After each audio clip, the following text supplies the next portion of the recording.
oportunidad y agradezco de antemano a Andrés por estar aquí con nosotros para que nos presentes tu visión. Bienvenido, Andrés. Muy buenas tardes, Carlos Alfonso. Buenas tardes, señor rector. A la presidenta de SUTEP, buenas tardes, compañeros docentes y queridos estudiantes.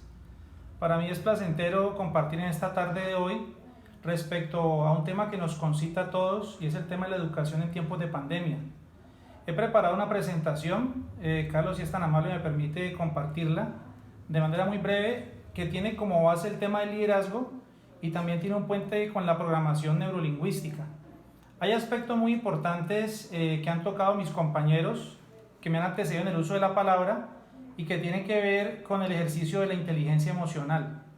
Efectivamente, durante esta época de pandemia, todo el tema de la inteligencia emocional, el tema de manejo de sentimientos, de emociones, es determinante y clave para estos procesos de interacción y sobre todo para procesos de educación y de aprendizaje.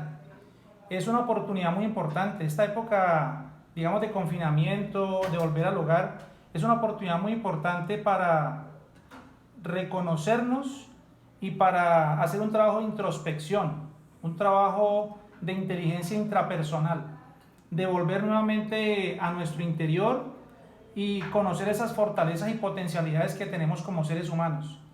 El reconocer esas fortalezas y esas potencialidades hacen que realmente esa luz que tenemos interna se pueda proyectar.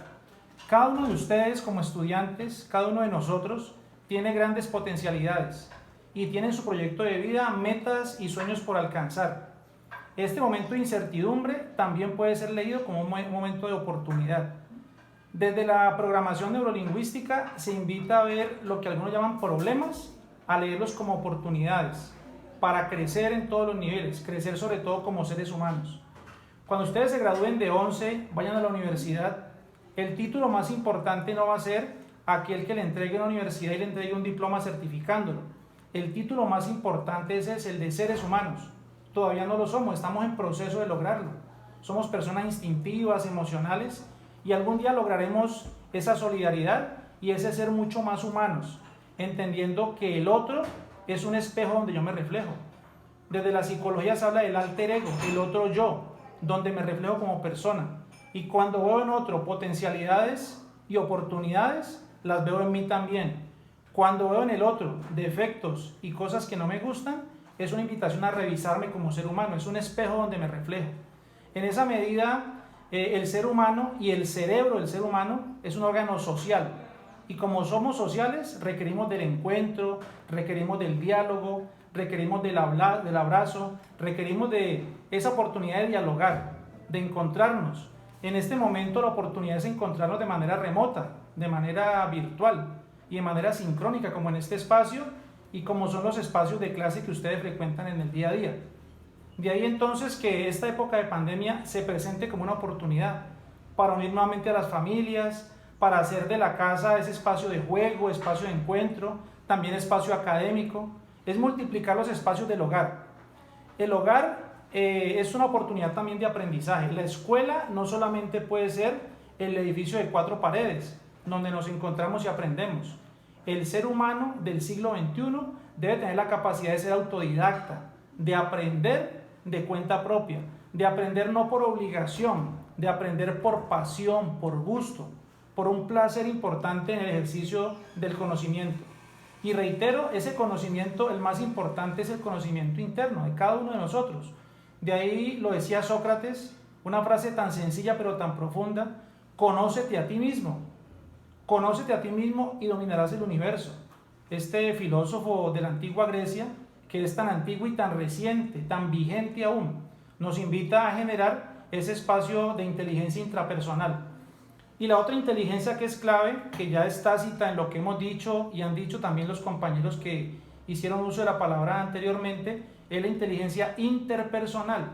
El ser humano crece en sociedad y el ser humano crece en medio de la diferencia, no en medio de la igualdad. El ser humano crece en medio de la heterogeneidad. ¿Qué significa eso? En algunas ocasiones como estudiantes queremos asociarnos con los que son iguales a mí, con el que piensa igual que yo, con el que comparte la misma religión, el mismo equipo de fútbol, la misma música, pero efectivamente es en la diferencia, es en la heterogeneidad donde el ser humano crece y se consolida, porque la sociedad funciona en medio de personas diferentes.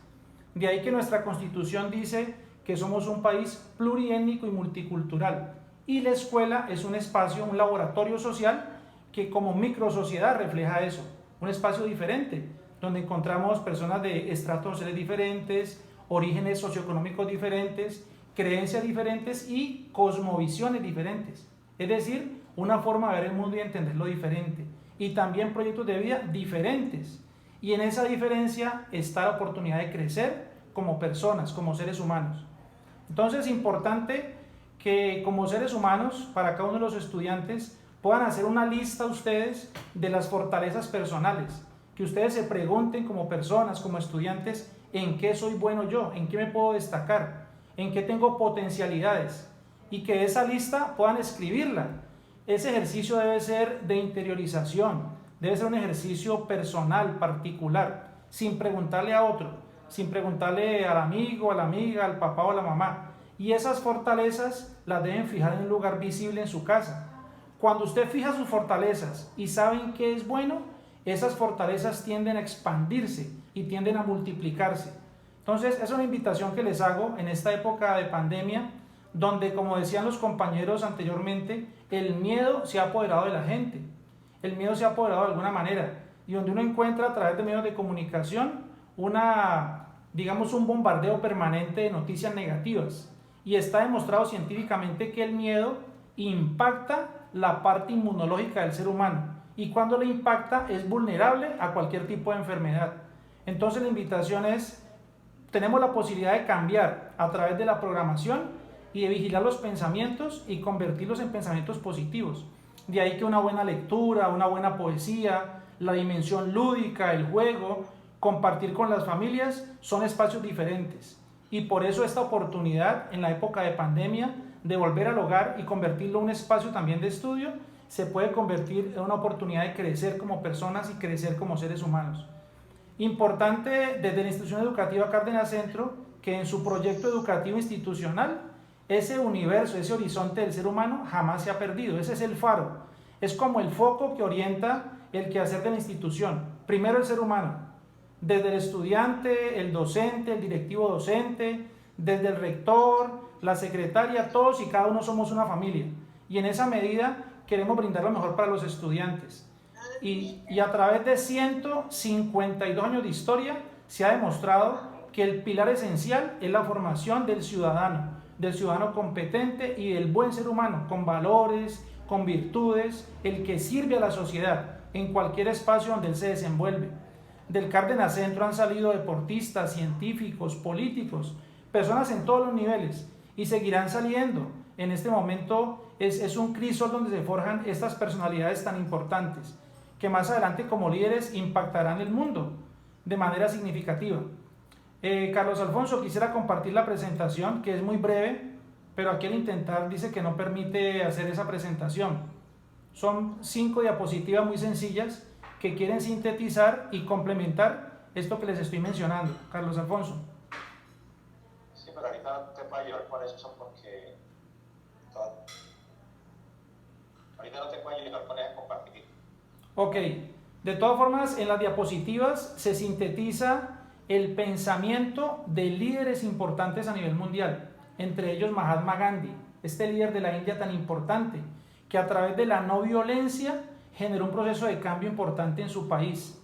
Cómo el yugo británico de la India del siglo XIX pudo ser revertido a través de la inteligencia emocional de este gran personaje, conocido como Mohandas Karamchand Gandhi, y cuyo nombre fue Mahatma, que significa alma grande.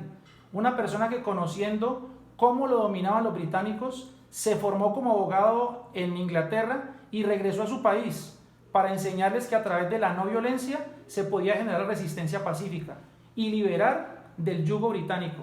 De una forma muy bonita, históricamente se demostró que los países se liberan o rompen las cadenas de la dominación a través de la violencia, y él dijo todo lo contrario: apliquemos la no violencia, conocida como ahimsa, es decir, ese conocerse como seres humanos y poder a través de la argumentación decirle al otro que puede estar pensando diferente, pero igual puede ser válido. El otro líder que también se los quería referenciar y estaba en las diapositivas es Nelson Mandela, líder sudafricano que estuvo más de 20 años preso en su país, también fruto de la dominación durante el siglo XIX y parte del siglo XX. ¿Qué hizo este señor importante? Una vez él liberado, nombra como mano derecha, como su principal colaborador, a la persona que era su carcelero, era su verdugo.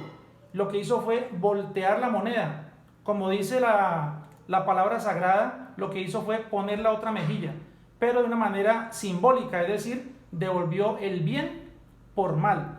Y reitero, nombró a su carcelero como su mano derecha. Personas como ellos, que estoy mencionando en este momento, Nelson Mandela, Mahatma Gandhi, han dejado un legado importante para las conciencias de los seres humanos en el mundo.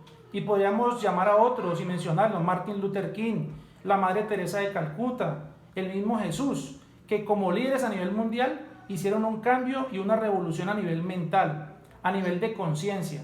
Entonces, ese es el llamado, muchachos, en esta escuela tan bonita de liderazgo, a que esos líderes del siglo XXI que son ustedes y que son los llamados a transformar la sociedad en diferentes ámbitos y en diferentes espacios, tengan en cuenta siempre esa impronta de ser cardenalicios, de ser personas éticas, de ser excelentes seres humanos y sobre todo de una vocación muy bonita, que es la vocación del servicio a la humanidad. Les agradezco mucho a todos por su atención. Gracias a mi amigo Carlos Alfonso por esta invitación. Un abrazo para todos y muchas bendiciones. Muy amables. Gracias a